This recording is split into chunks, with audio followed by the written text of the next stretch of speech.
Assalamualaikum warahmatullahi wabarakatuh. Halo semuanya, perkenalkan nama saya Dia Tirjani, NIM 2202011144 Prodi Sistem Informasi Institut Teknologi dan Bisnis Depan kelas B. Jadi video kali ini saya akan menjelaskan tentang metode klasifikasi, yaitu salah satu metode yang banyak digunakan dalam data mining dan machine learning. Saya juga akan menjelaskan salah satu algoritma dari klasifikasi yaitu Navi Bayes, serta contoh implementasinya langsung menggunakan Python dan library NLTK di Google Colab. Jadi klasifikasi itu adalah metode dalam machine learning yang digunakan untuk mengelompokkan data ke dalam kategori tertentu.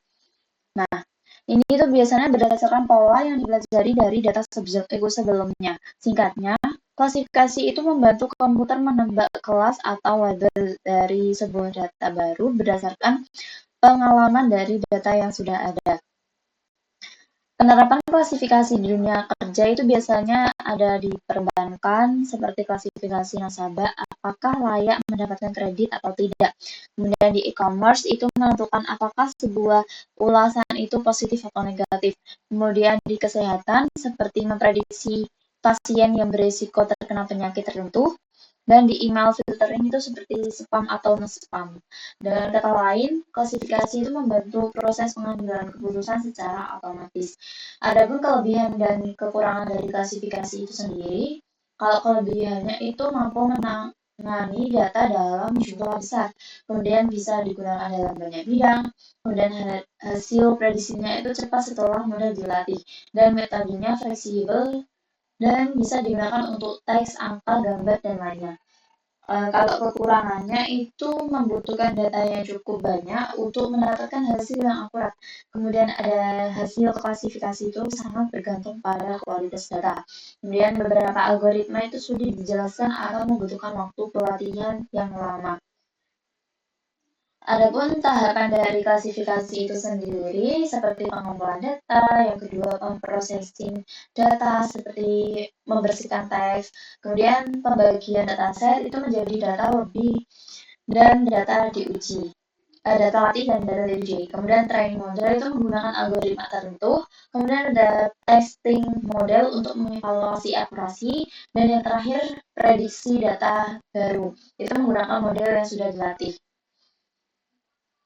Nah, di sini kan saya menggunakan dari algoritma Navi Bayes. Navi Bayes itu adalah metode klasifikasi berbasis probabilitas yang menghitung peluang suatu data masuk ke kelas tertentu.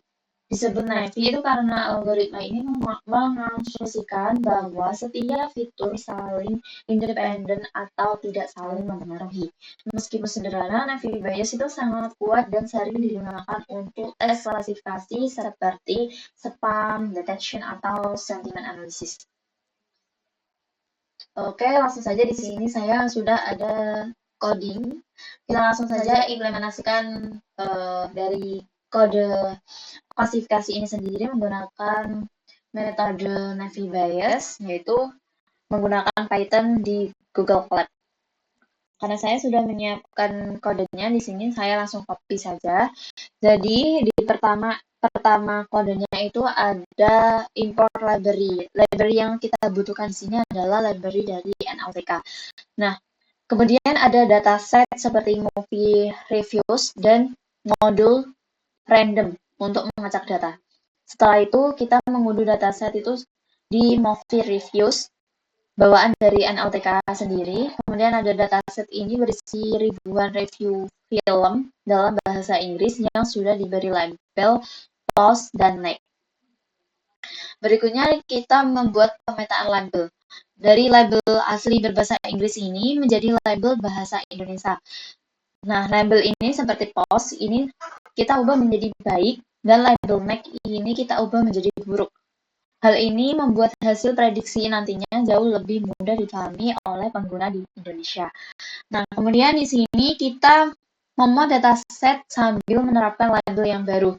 Setiap dokumen dalam dataset ini disimpan dalam bentuk pasangan daftar dari review film dan label sentimennya. Setelah dataset siap, kita mengacak urutan data agar proses pelatihan lebih seimbang dan tidak bias. Selanjutnya kita melakukan ekstraksi fitur. Caranya, kita mengambil 2000 kata yang paling sering muncul dalam seluruh dataset. Kata-kata paling sering ini nantinya akan digunakan sebagai indikator apakah sebuah review cenderung positif atau negatif. Kemudian kita membuat fungsi bernama dokumen filter. Jadi dokumen filter ini tuh yang bertugas mengecek apakah sebuah dokumen itu mengandung kata-kata penting tersebut. Nah, walaupun labelnya itu sudah kita ubah menjadi bahasa Indonesia, fitur-fiturnya tetap menggunakan nilai true dan false. Karena format itulah yang dibutuhkan oleh model Navy Bayes milik NLTK. Setelah itu, kita membentuk dataset fitur lengkap berisi pasangan fitur dari dokumen dan label sentimennya. Dataset ini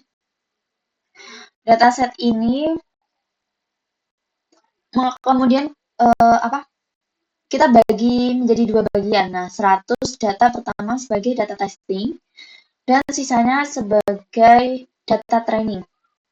Berikutnya kita melatih model menggunakan algoritma Navy Bayes klasifikasi bawaan dari NLTK. Nah, model ini tuh yang nantinya akan belajar membedakan kalimat yang bermuatan emosi baik atau buruk. Kemudian kita menghitung akurasi modelnya, yaitu beberapa akurat model prediksi sentimen pada data ujinya. Dan terakhir kita menampilkan 10 fitur yang paling informatif, yaitu kata-kata yang paling berpengaruh dalam menentukan apakah sebuah review termasuk kategori baik atau buruk. Oke, kita coba run.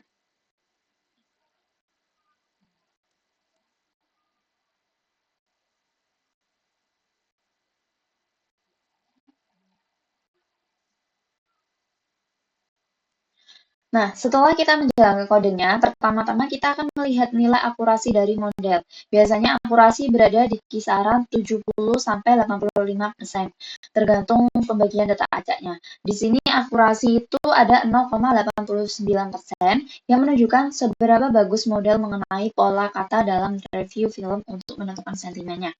Kemudian selanjutnya di sini ada tabel most informative feature, yaitu daftar kata yang paling kuat mempengaruhi prediksi. Misalnya kata-kata seperti amazing, kemudian ada outstanding, ada mulan, dan lain-lain. Nah, biasanya muncul di sini kategorinya itu baik, sedangkan kata seperti seagull atau flame, awful itu cenderung muncul dalam review kategori buruk. Nah, fitur-fitur ini yang menjadi dasar pengambilan keputusan model Navy Bayes saat memprediksi review baru. Secara keseluruhan, hasil ini menunjukkan bahwa model sudah mampu membedakan sentimen positif dan negatif berdasarkan kata-kata yang sering muncul. Karena label sudah kita ubah ke bahasa Indonesia, maka ketika nantinya kita melakukan klasifikasi baru, hasilnya akan langsung ditampilkan dalam bentuk baik dan buruk. Sehingga jauh lebih mudah dipahami oleh pengguna di negara Indonesia sendiri.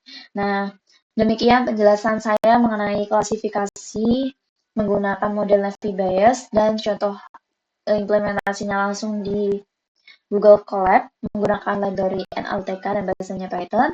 Dan semoga video ini membantu memahami konsep dari klasifikasi secara sederhana. Dan terima kasih sudah menonton video kali ini. Wassalamualaikum warahmatullahi wabarakatuh.